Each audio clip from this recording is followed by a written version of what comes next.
श्रीराम जय राम जय जय राम. श्री सद्गुरु ब्रह्मचैतन्य गोंदवलेकर महाराजांचे प्रवचन. 26 जून. नियम थोडा करावा पण तो शाश्वताचा असावा. ज्या झाडाची वाढ व्हावी असे आपल्याला वाटते त्या झाडाला आपण पाणी घालतो, त्याची मशागत करतो, त्या झाडाकडे जास्त लक्ष पुरवितो. परंतु जे झाड वाढू नये असे वाटते किंवा ज्या झाडाचे विशेष महत्त्व आपल्याला वाटत नाही त्या झाडाकडे आपण दुर्लक्ष करतो. तसे जेणेकरून परमेश्वराच्या ठिकाणी बुद्धी स्थिर होईल त्याची जोपासना करावी. देहाकडे, विचारांकडे, विषयांकडे दुर्लक्ष करावे म्हणजे आपोआपच त्यांचा विसर पडेल. ज्याप्रमाणे एखाद्या झाडाची जोपासना करताना त्याला गुराढोरांनी खाऊ नये म्हणून त्याच्या भोवती कुंपण घालावे लागते, त्याप्रमाणे परमार्थ हा खरा कुंपणातच ठेवावा. तो जितका गुप्त राहील तितका चांगला. त्याचे प्रदर्शन झाले तर त्याला दृष्ट लागते.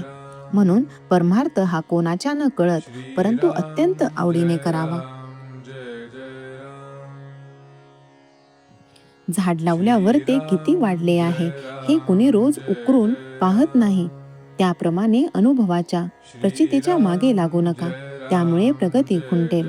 हट्टी आणि व्यसनी माणसे एका दृष्टीने मला आवडतात, कारण त्यांचा हट्ट भगवंताच्या मार्गाला लावला की झाले.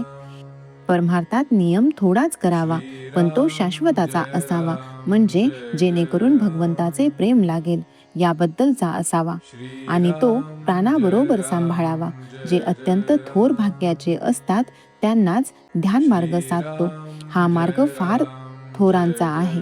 ध्यानामध्ये जगाचाच विसर पडतो. त्या अवस्थेमध्ये दिवस काय पण 5 वर्षे सुद्धा जातील, पण त्याच्या देहाला काही होणार नाही. आपल्यासारख्याला साधनात साधन म्हणजे भगवंताचे नाम, दानात दान म्हणजे अन्नदान आणि उपासनात उपासना म्हणजे सगुणाची उपासना होय. या तिन्हीमुळे देहाचा विसर पडतो. म्हणून शक्यतो या 3 गोष्टींची कास धरा. मनुष्याची साहजिक प्रवृत्ती व्याप वाढविण्याकडे असते. द्वैत वाढवून त्यात अद्वैत पाहण्यात आनंद असतो हेही खरे. साधे मधमाशांचे उदाहरण घ्या. त्या अनेक झाडांवरून मध गोळा करतात आणि नंतर तो पोवळ्यात एकत्र करतात. अशा एकत्र केलेल्या मधाचा केवढा गोड साठा होऊ शकतो बरे. अशा रीतीने सर्व द्वैतांमध्ये एक अद्वैत म्हणजे एक राम पाहायला शिकावे. आणि ज्याला सर्वत्र राम पाहणे असेल त्याने स्वतःमध्येच राम पाहून प्रत्येक कृती ही रामाची समजावी. स्वतःमध्ये राम पाहिल्याशिवाय तो सर्वत्र पाहता येणार नाही. तेव्हा स्वतःचा म्हणजेच देहाचा विसर पडल्याशिवाय सुख लाभणार नाही आणि हा देहाचा विसर राममय सृष्टी झाल्यानेच होईल. म्हणून अखंड भगवंताच्या अनुसंधानात राहा.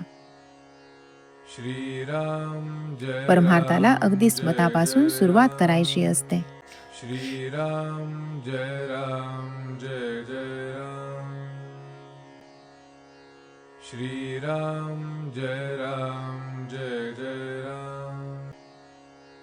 श्रीराम जय राम जय जय राम.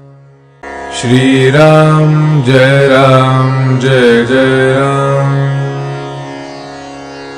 श्रीराम जय राम जय जय राम.